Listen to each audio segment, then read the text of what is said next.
Ders 1. Günlük egzersiz. Egzersizi günlük rutinime dahil etmeye çalışıyorum. Peki ya siz?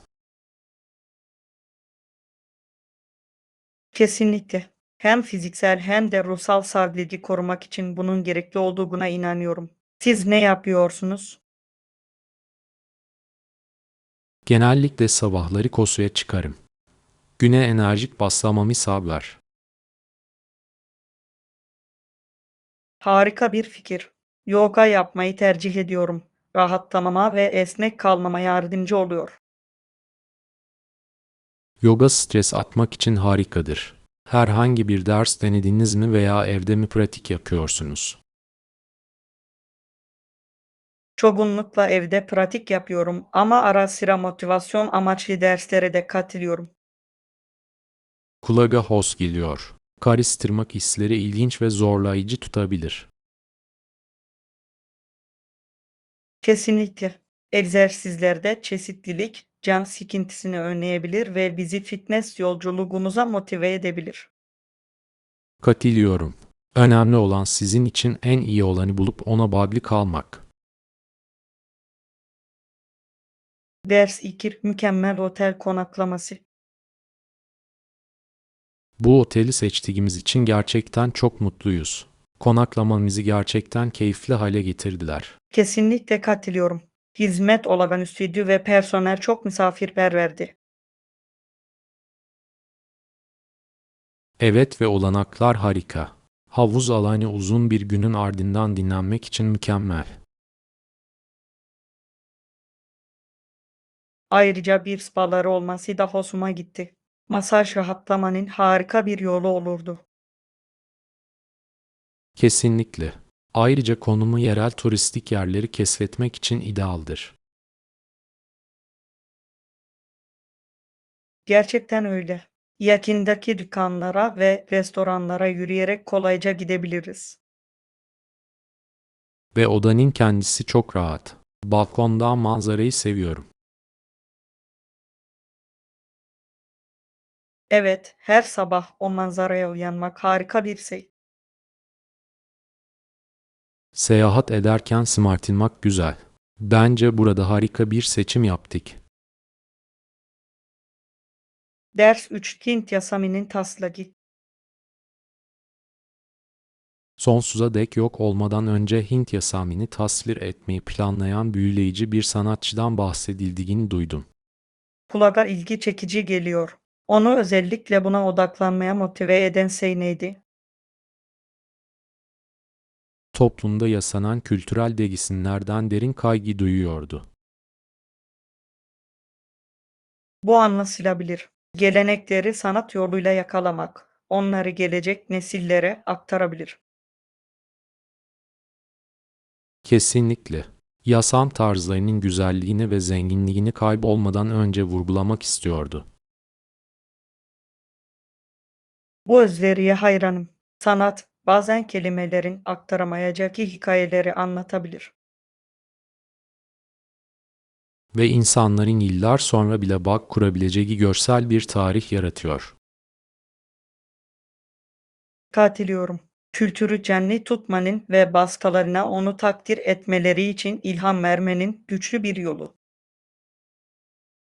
Umarım çalışması hak ettiği takdiri alır. Önemli bir proje gibi duruyor. Ders 4. Hassasiyete değer verme. Bazı insanların iyi yapılmış şarap ve biraya karşı nasıl bu kadar büyük bir takdir geliştirdiğini görmek ilginç. Kesinlikle katılıyorum. Bira ve şarap yapımındaki işçilik gerçekten etkileyici. Evet, detaylara gösterilen özen nihai ürünün kalitesine gerçekten yansıyor. Evet, her yudum içindekiler ve arkasındaki süreç hakkında bir hikaye anlatabilir. Kesinlikle. Farklı bölgelerin bu kadar eşsiz lezzetler üretebilmesi büyüleyici. Yerel bira fabrikalarını ve üzüm baklarını keşfedip onların spesiyalitelerini tatmayı seviyorum. Bu aynı zamanda bölgenin kültürünü ve tarihini öğrenmenin de harika bir yoludur. Kesinlikle. Tadim deneyimine ekstra bir keyif katmanı ekler. Yıllar geçtikçe bu içeceklere olan ilginin nasıl arttığını görmek harika. Ders 5 kılavuzların oluşturulması. Öncelikle ortak ligin net kılavuz çizgilerini belirlememiz gerektiğini düşünüyorum. Harika bir fikir. Bir çerçeveye sahip olmak düzenli ve uyumlu kalmamıza yardımcı olacak. Kesinlikle. Baştan itibaren rollerimizi ve sorumluluklarımızı tanımlamamız önemlidir.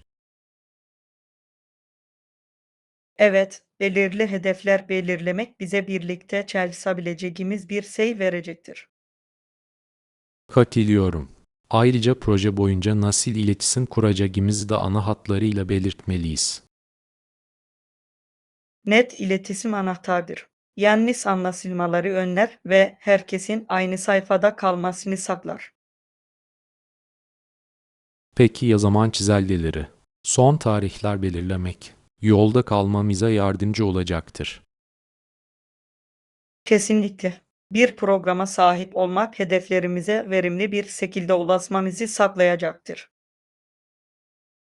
Bu konuda aynı fikirde olduğumuza sevindim. İşbirliğimiz için olumlu bir ton oluşturuyor.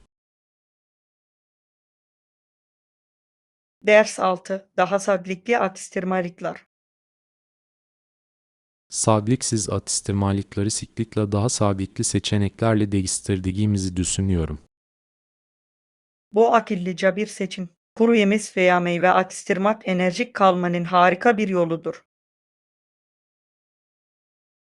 Kesinlikle. Fazla şeker ve boz kaloriler olmadan temel besinleri sağlarlar. Ayrıca taşıması çok rahat. Yorgun günler için mükemmel.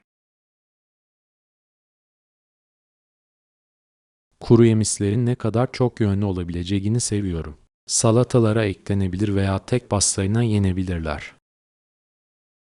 Ve meyveler çok ferahlatıcıdır. Tatlı isteğini sabitli bir şekilde gidermek için mükemmeldirler. Kesinlikle. Önemli olan hala harika tadı olan daha iyi seçimler yapmaktır. Katılıyorum. Sabitli atıştırmalıklar keyifli olabilir ve genel refahimiz için faydalı olabilir. Daha sabitli tarifleri ve atıştırmalık fikirlerini birlikte keşfetmek için heyecanlıyım. Ders 7. Tasarruf stratejileri. Bu ay $100 biriktirmenin mümkün olduğunu düşünüyorum. Siz ne düşünüyorsunuz?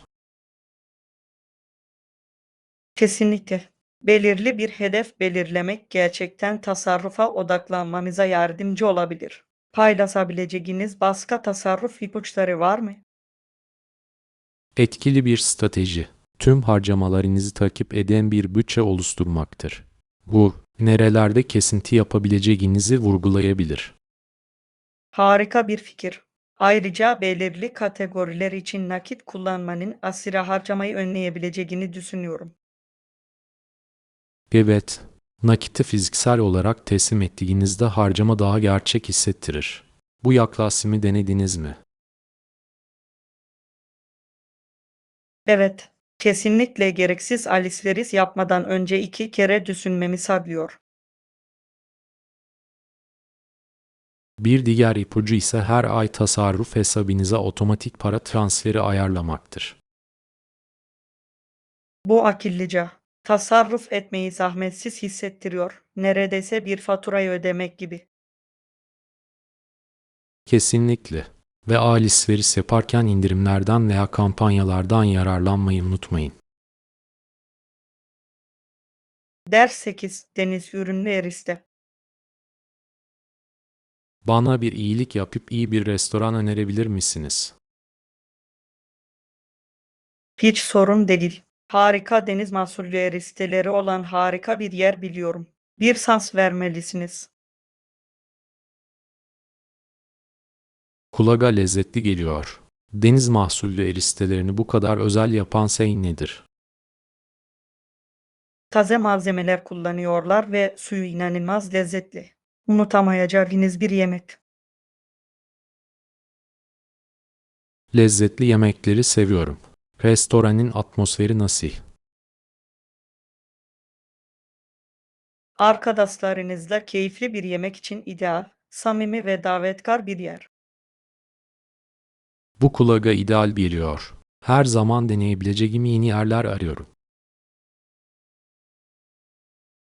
Pişman olmayacaksınız. Ayrıca servis de güler yüzlü, deneyimi daha da iyi hale getiriyor. Bunu denemek için sabırsızlanıyorum. Öneri için teşekkürler. Nasıl gittiğini size bildireceğim. Ders 9 Kadınların oy hakkı. Kadınların Kanada, ABD ve Büyük Britanya'da farklı zamanlarda oy kullanma hakkını elde ettiğini biliyor muydunuz?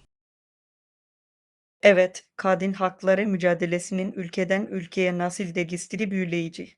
Bu konuda en ilginç bulduğunuz şey nedir? O dönemde kadınların gösterdiği aktivizm ve kararlılığın gerçekten takdire sayan olduğunu düşünüyorum. Kesinlikle. Cesaretleri, gelecek nesillerin toplumda söz sahibi olmasının yolunu açtı. Çabalarının yasalarda ve tutumlarda nasıl önemli değişikliklere yol açtığını görmek ilham verici. Kesinlikle. Her ülkenin kendine özgü zorlukları vardı ve bu da zaferleri daha da anlamlı kılıyordu. Doğru. Ve bugün dünyanın birçok yerinde eşitlik için devam eden mücadeleyi kabul etmek önemlidir. Kesinlikle. Bu tarihi anlamak, kaydedilen ilerlemeyi takdir etmemize yardımcı olur. Ayrıca bize her yerde hakları savunmaya devam etmemiz gerektiğini hatırlatıyor. Ders 10 İletişim bilgileri. Adını, adresini ve telefon numarasını o kayıt parçasına yazdı. Sonra ne oldu acaba? Birkaç gün sonra bir telefon geldi. Onun için heyecan verici olmuş olmalı. Kesinlikle. İletişime geçtikten sonra bir çağrı almak sinir bozucu ama bir o kadar da heyecan verici olabilir. Kesinlikle. Çabanızın anlamlı bir şeye yol açıp açmadığını görmek her zaman güzeldir. Acaba bir iş fırsatı mıydı? Yoksa yeni bir arkadaşlık mı? Her iki olasılık da heyecan verici. Küçük bir eylemin hayatınızı nasıl değiştirebileceği şaşırtıcı. Doğru. İlk adını atmak. Beklenmedik ve harika sonuçlara yol açabilir. Bağlantılar kurmada proaktif olmanın önemini gerçekten gösteriyor. Kesinlikle katılıyorum. Ulaşmanın ne kadar çok fırsat doğurabileceğini düşünmek ilham verici. Ders 11 Müzikal miras.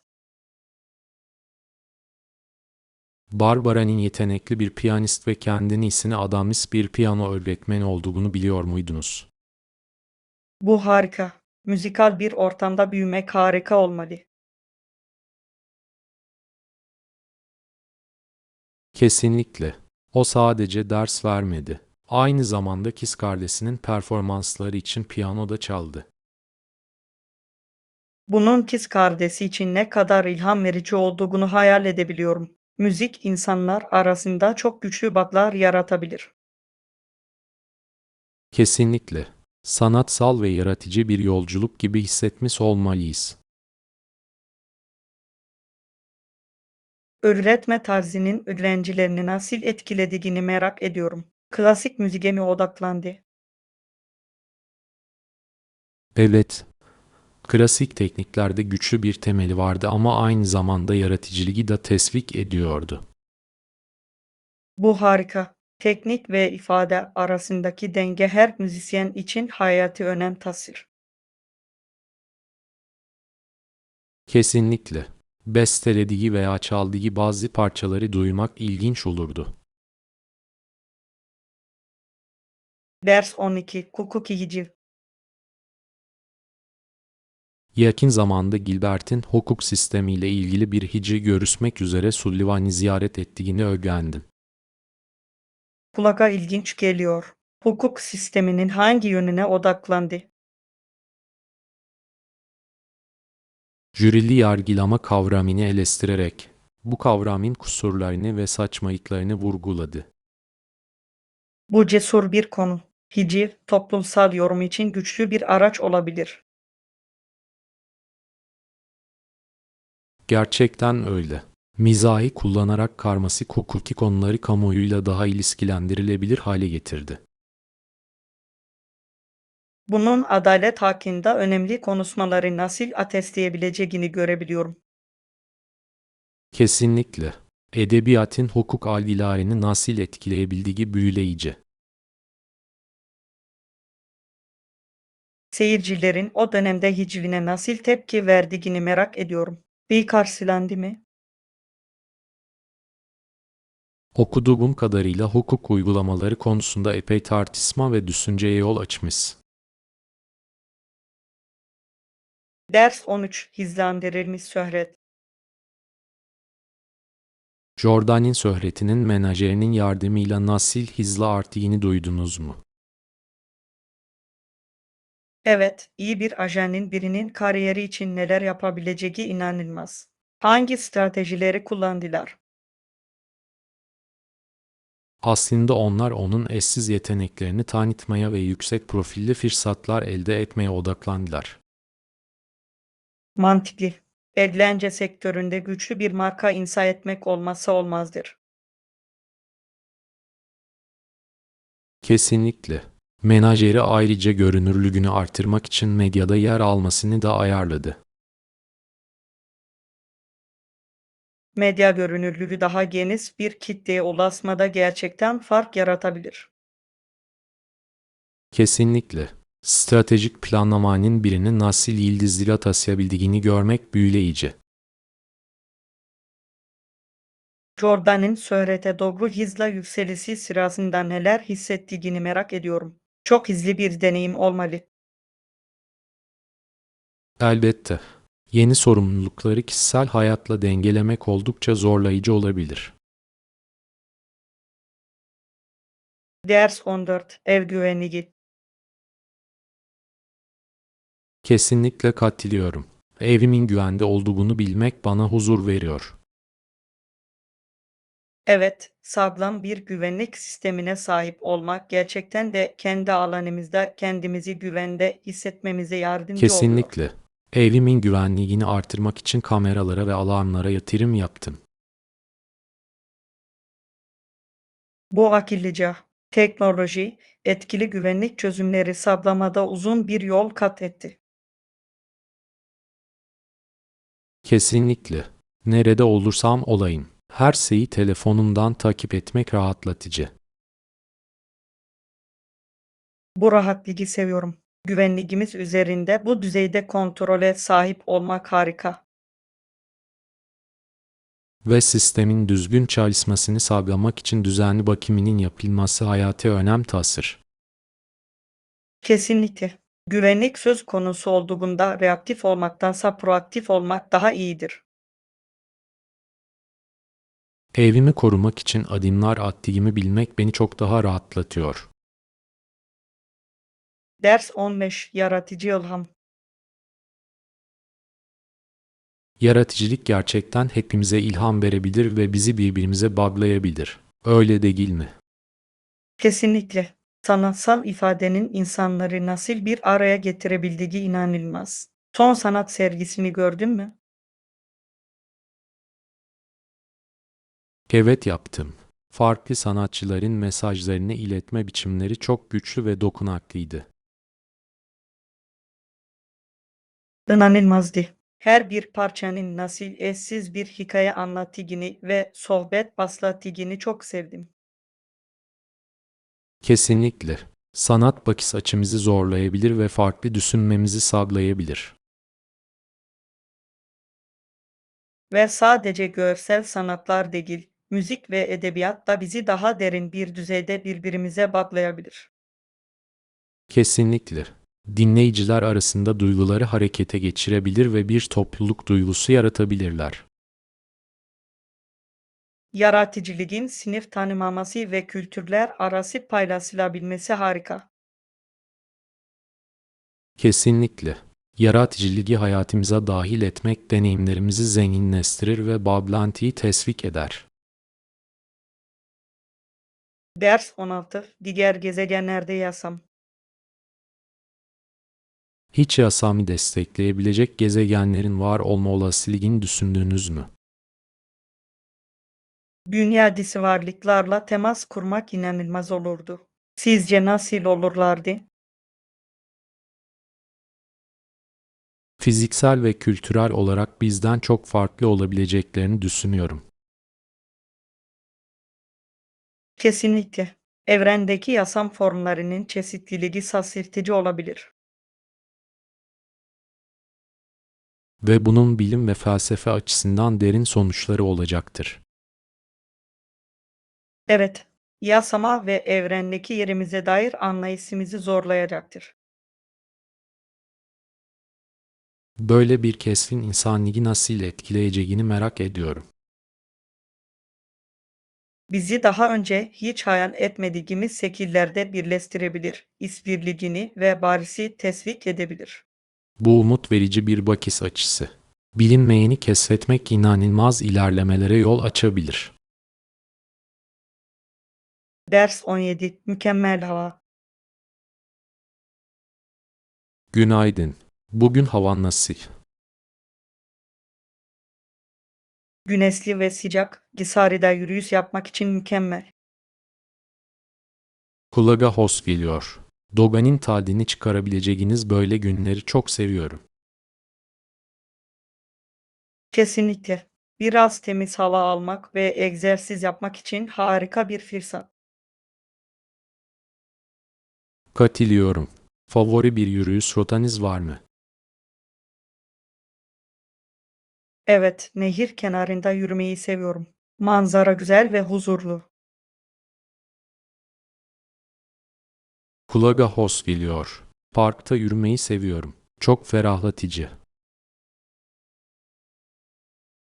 Parklar insanları izlemek için de harikadır. Her zaman bir şeyler olur. Kesinlikle.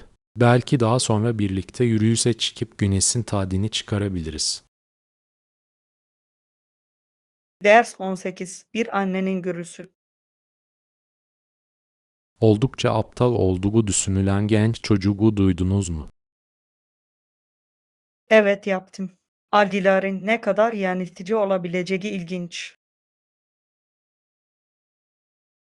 Doğru. Birçok kişi onun pek bir şey başaramayacağını düşünüyordu ama annesi daha iyisini biliyordu. Kesinlikle. Onun potansiyelini fark etti ve zorluklar karşısında onu destekledi. Bir ebeveynin inancının çocuğunun hayatında ne kadar büyük bir fark yaratabildiği şaşırtıcı. Kesinlikle. Bazen başkalarının gözden kaçırdıklarını görmek için tek bir kişi yeterlidir. Acaba o çocuk, etrafındaki tüm bu şüpheler karşısında ne hissediyordu? Zor olmuştur belki ama annesinin teşviki ona güç vermiş olmalı. Kesinlikle. Başkalarına inanmanın, özellikle de mücadele ettiklerinde, güçlü bir hatırlatıcısı. Ders 19. Sağlam durmak. Ve böylece siz ve diğerleri davanızdan şüphe etmeliniz ve etmemeniz de doğruydu. Kesinlikle. Bir şeye inanmak güçlendirici olabilir, özellikle de zor zamanlarda. İnsanların zorluklara rağmen inançlarından vazgeçmediklerini görmek ilham verici. Kesinlikle. Bu başkalarına da ilham verebilecek bir güç ve kararlılık göstergesidir. Acaba onları bu davaya bağlı kalmaya motive eden şey neydi? İnançlarına duydukları tutku onların dayanıklılıklarında önemli bir rol oynamış olabilir. Toplu gücün ne kadar büyük bir değişim yaratabildiği ve fark yaratabildiği şaşırtıcı. Kesinlikle. İnsanlar ortak bir amaç için birleştiklerinde büyük hisler başarabilirler. Bu, doğru olanı savunmanın her zaman değerli olduğunu hatırlatıyor. Ders 20 Liderlik stilleri. Etkili liderlerin ekiplerinden en iyiyi çıkarmak için tarzlarını uyarladıklarına tamamen katılıyorum. Evet, esneklik anahtardır. Farklı durumlar farklı yaklaşımlar gerektirir. Kesinlikle. İyi bir lider, ekibine ne zaman destek vermesi ve ne zaman meydan okuması gerektiğini bilir. Doğru. Teşviki yapıcı geri bildirimlerle dengelemek başarıyı getirebilir. Ve her ekip üyesinin güçlü yönlerini anlamak, bu yaklaşımın kişiye özel hale getirilmesine yardımcı olabilir. Kesinlikle. Herkesin değerli hissettiği bir ortam yaratmak önemlidir. Güçlü bir ekip dinamiği geliştirmede güven oluşturmanın önemli olduğunu düşünüyorum. Kesinlikle. Ekip üyeleri liderlerine güvendiklerinde başarılı olma olasılıkları daha yüksektir. Etkili liderliğin bir grubu nasıl uyumlu bir birime dönüştürebildiğini görmek büyüleyici. Ders 21 Gelinlik alışverişi. Kulağa hoş geliyor. Özellikle ne arıyorsun? Önümüzdeki ay katılacağım bir düğün için yeni bir elbiseye ihtiyacım var. Ne kadar heyecan verici. Aklınızda bir stil var mı? Çok şık ama çok da resmi olmayan midi boyu bir elbise düşünüyorum. Kulağa hoş geliyor. Midi elbiseler hem şık hem de rahat olabilir. Kesinlikle. Hem iyi hissetmek hem de harika görünmek istiyorum. Renkleri düşündünüz mü? Düğünde parlak bir şey gerçekten göze çarpabilir. Açık mavi veya açık pembe düşünüyordum. Bahar için mükemmel. Bu renkler harika görünüyor. Her ikisinde de kesinlikle muhteşem görüneceksiniz. Ders 22 Seçmen katilli mühendiseleri. Son seçimlerin seçmen katilinin de düşse yol açabileceğine dair yazılar okuyorum. Bu endişe verici. Bu eğilime hangi faktörler katkıda bulunuyor? Birçok kişi siyasi süreçten hayal kırıklığına uğrar ve bu durum adaylara karşı şüpheciliğe yol açabilir. Kesinlikle. Seçmenler sisteme güvenmediğinde katilim olasılıkları daha düşüktür. Bu gerçekten kısır bir döngü. Düşük katilin, seçilmiş yetkililerin mesuliyetini daha da azaltabilir. Evet, bu aynı zamanda oy verenlerin seslerinin konuşmalara hakim olduğu anlamına geliyor. Kesinlikle. Bu, temsiliyeti çarpıtabilir ve farklı görüşlerin duyulmasını zorlaştırabilir. Seçmenlere katılımlarının önemi konusunda eğitim vermenin çok önemli olduğunu düşünüyorum. Kesinlikle. Farkındalık kampanyaları insanların seçim sürecine katılmalarına ilham verebilir. Ders 23 Mola vermek. Derin nefes almanın gerçekten stresi azaltmaya yardımcı olabileceğini hiç düşündünüz mü? Evet, basit ama güçlü bir teknik. Gününüze kısa molalar eklemeyi denediniz mi? Evet, derin nefes almaya birkaç dakika ayırmak bile zihnini tazeleyebiliyor. Harika. Kısa bir duraklamanın odaklanmayı ve üretkenliği nasıl artırabildiği şaşırtıcı. Kesinlikle. Sık sık masamdan uzaklaşmanın düşüncelerimi temizlemeye yardımcı olduğunu görüyorum. Kesinlikle. Vücudumuzu dinlemek ve gerektiğinde mola vermek çok önemli. Molalarda sizin için işe yarayan özel teknikler buldunuz mu? Beslemeyi ve derin nefes almayı seviyorum. Bu da kendimi yenilenmiş hissetmemi sağlıyor. Bu etkili görünüyor. Bir dahaki sefere hızlı bir sıfırlamaya ihtiyacım olduğunda bunu denemeliyim. Ders 24 Refah öncelikleri. Kesinlikle katılıyorum. Refahimizi ve çevreyi önceliklendirmeye devam etmeliyiz. Kesinlikle. Kişisel sabit ile gezegene özen gösterme arasında bir denge bulmak çok önemlidir. Evet, seçimlerimiz hem hayatımız hem de çevremiz üzerinde önemli etkilere sahip olabilir. Kesinlikle. Atık azaltma gibi basit eylemler daha sağlıklı bir ekosisteme katkıda bulunabilir. Tükettiklerimize dikkat etmemizin de hayati önem taşıdığını düşünüyorum. Kesinlikle. Sürdürülebilir ürünleri seçmek büyük fark yaratabilir. Ve başkalarını da bu uygulamalara katılmaya teşvik etmek etkimizi artırabilir. Kesinlikle. Birlikte refah ve sürdürülebilirliğe adanmış bir topluluk yaratabiliriz. Eylemlerimizle yaratabileceğimiz olumlu değişiklikleri düşünmek ilham verici. Ders 25 Belgeleri imzalama. Yeni bir işe başladığınızda bir belge imzalamanız veya bir form doldurmanız gerekebilir. Evet, bu oldukça yaygın. Sizce genellikle ne tür belgeler gereklidir? Çoğunlukla vergi formları, sağlık sigortası belgeleri ve iş sözleşmeleri bulunur. Kesinlikle. Bu belgelerin her biri ise alım sürecinde önemli bir amaca hizmet eder. İmzalamadan önce her şeyi dikkatlice okumanız, haklarınızı ve sorumluluklarınızı anlamanız açısından çok önemlidir. Kesinlikle. Bazen insanlar çalışmaya başlamak için can atıklarında önemli detayları gözden kaçırırlar. Doğru. Soru sormaya vakit ayırmak, belirsizliklerin giderilmesine yardımcı olabilir.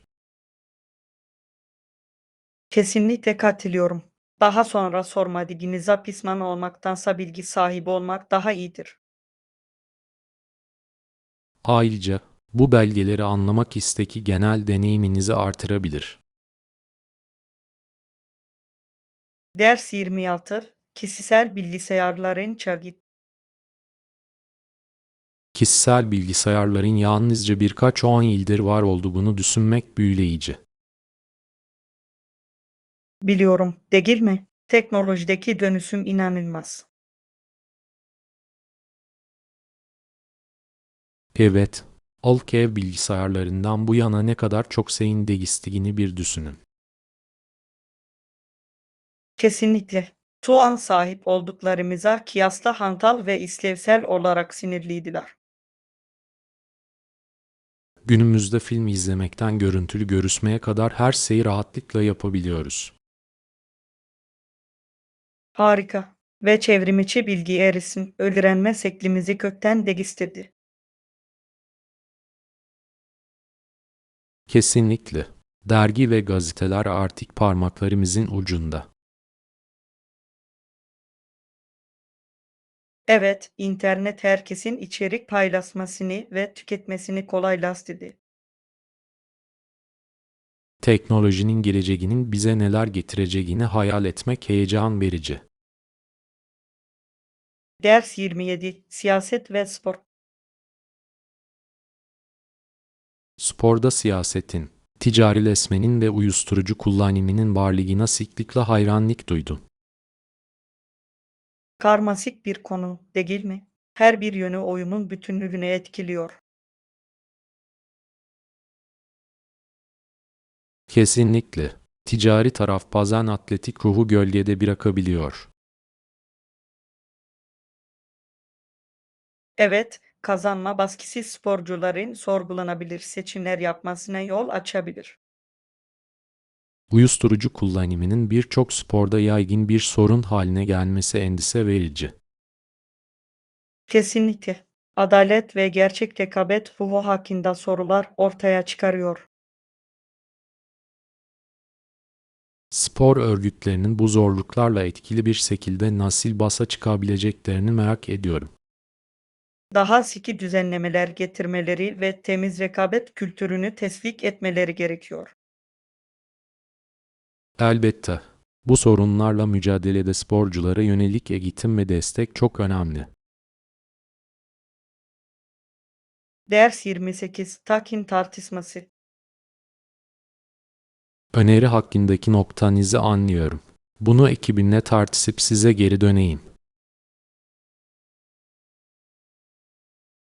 Mantıklı görünüyor. Bunu daha fazla değerlendirmeye istekli olmanızı takdir ediyorum.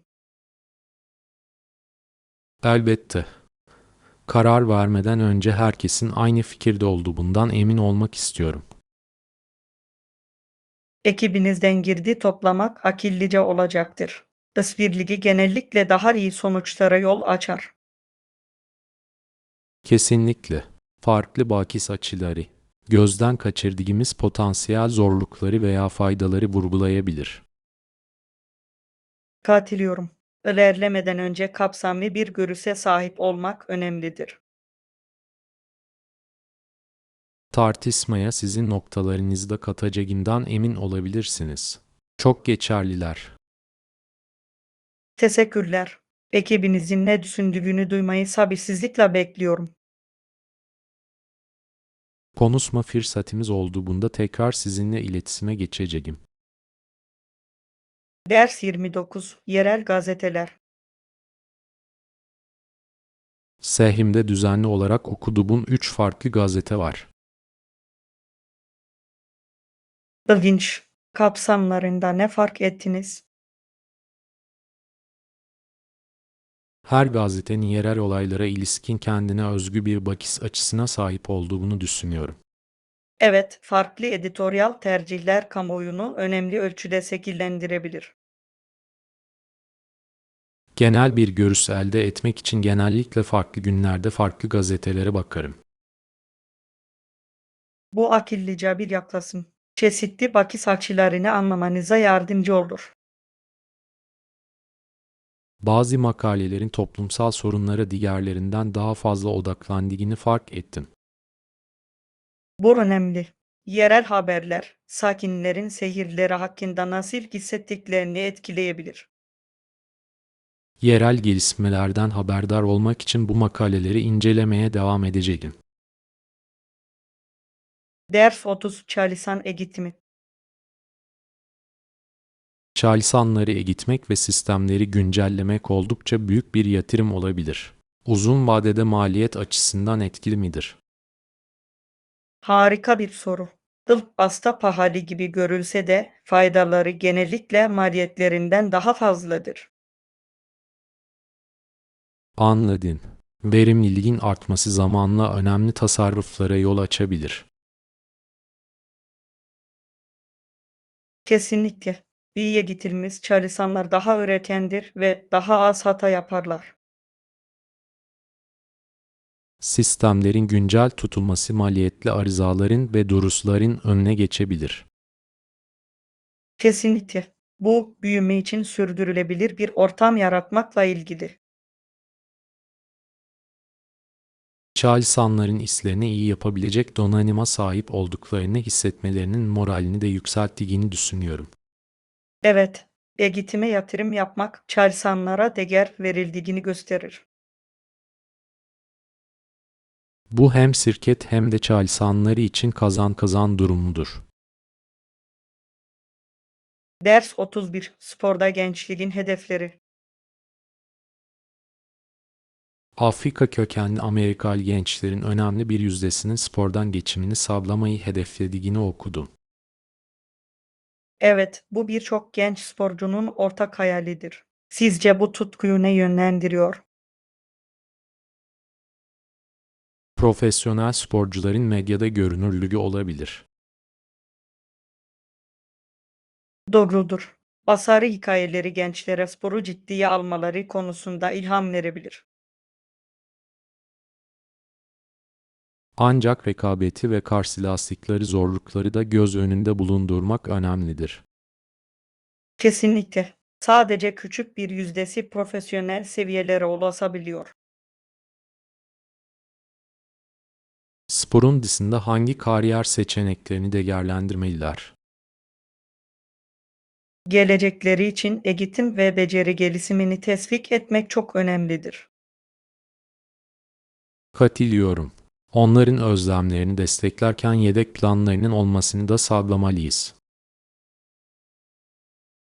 Ders 32 Mutfak deneyimleri. Dün gece gerçekten çok lezzetli olan yeni bir yemek denedi. İlginç geliyor. Ne yaptın? Lezzetiyle beni gerçekten şaşırtan baharatlı bir Tayland körisi hazırladım.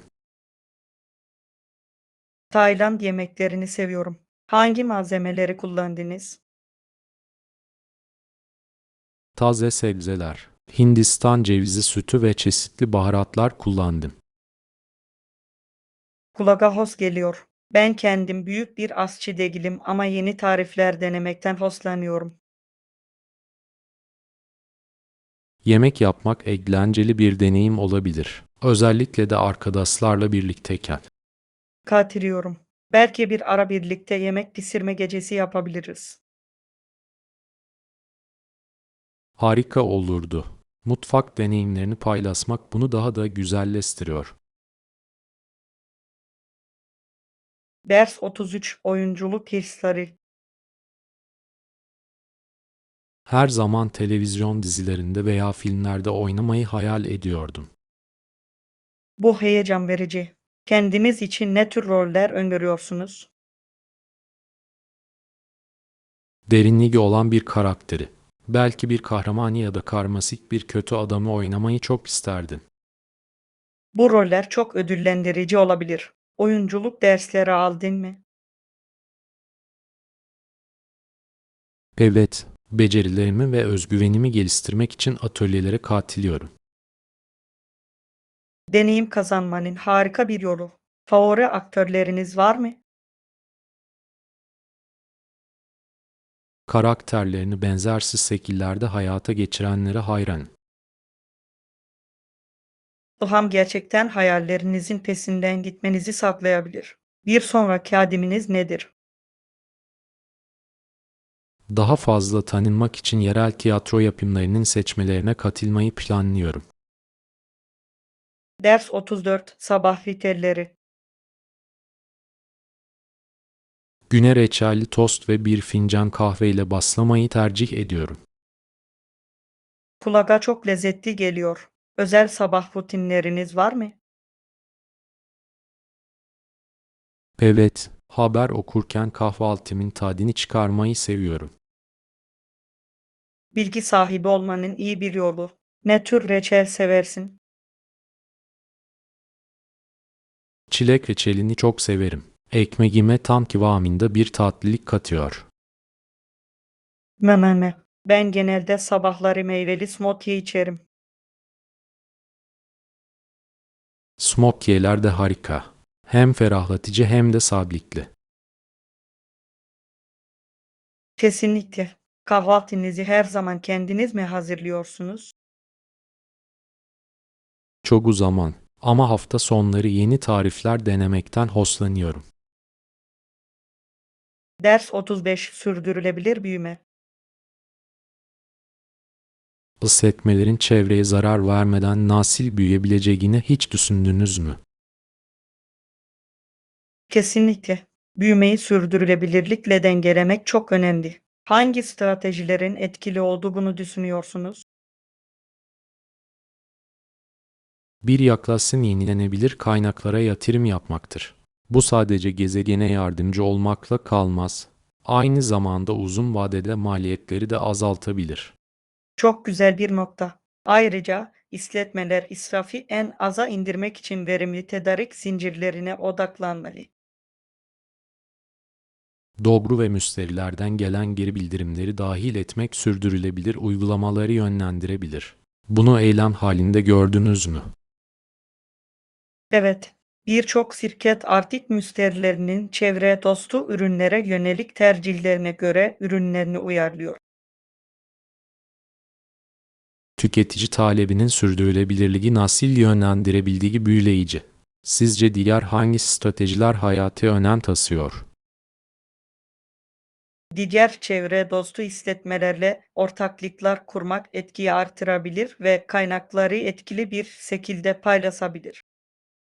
Işbirliği anahtardır. Herkesin faydalanacağı sürdürülebilir büyümeye odaklanmış bir topluluk yaratır.